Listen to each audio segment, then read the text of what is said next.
Hello everyone, I'm Dr. Niti Krishna Raizada, Principal Director of Medical Oncology and Hemato-Oncology at Fortis at Bangalore.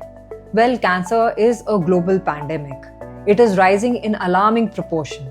India is actually called the cancer capital of the world. The number of cancers are rising. We are having more and more westernized lifestyle, which is also adding to our numbers. And of course, the other reason of higher number is early diagnosis. We do more investigations and more scans, and therefore we diagnose cancers often and often diagnose them early as well. Knowing about common cancers adds to our awareness, and therefore we bring ourselves on time. And we know that early diagnosis leads to the right treatment and of course the right results. 50% of all cancers are curable.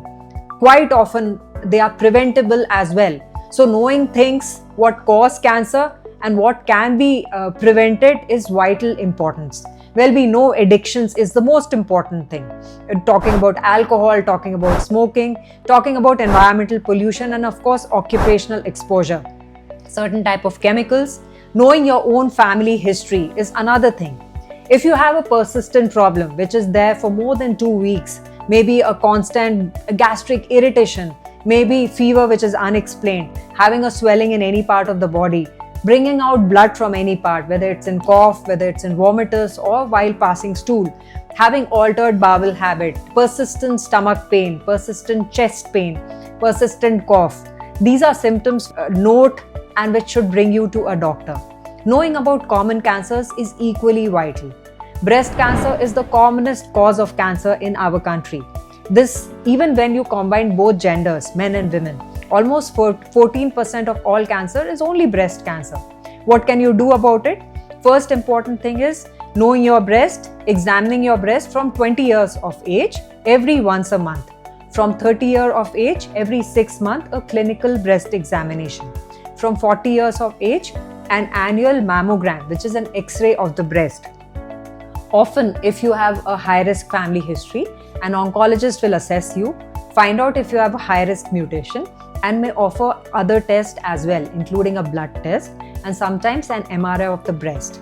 The second common cancer is head and neck cancer, especially the lip and the oral cavity cancer. What happens if you have a lip and oral cavity cancer?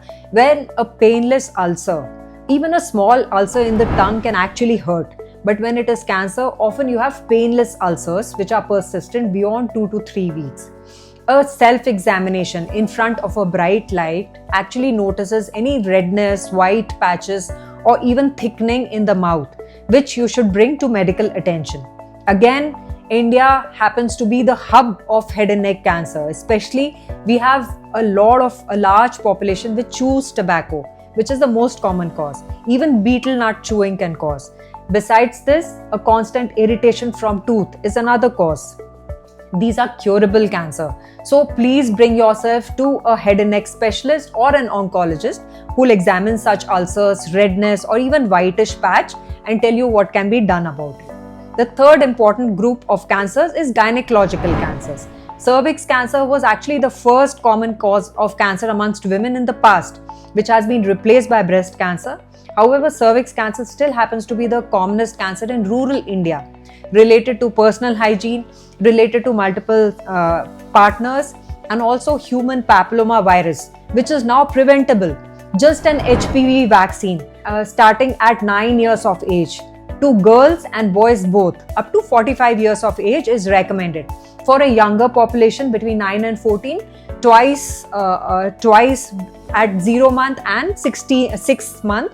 When it is beyond 14 years of age, 3 doses of HPV is recommended. Starting from 21, a pap smear which is done 1 in 3 years, and from 30 years of age in a woman of a reproductive age group, a pap smear combined with a HPV testing done every 5 years is recommended. Endometrial thickness is all what you need to know when you're talking about endometrial cancer or uterine cancer. Now, uterus cancer is often related to obesity, related to comorbidities like hypertension, diabetes, happens often in post-menopausal women which present with spotting or bleeding. These women often will have obesity or sometimes a associated family history of one of the cancers. It could be colon cancer or uterine cancer.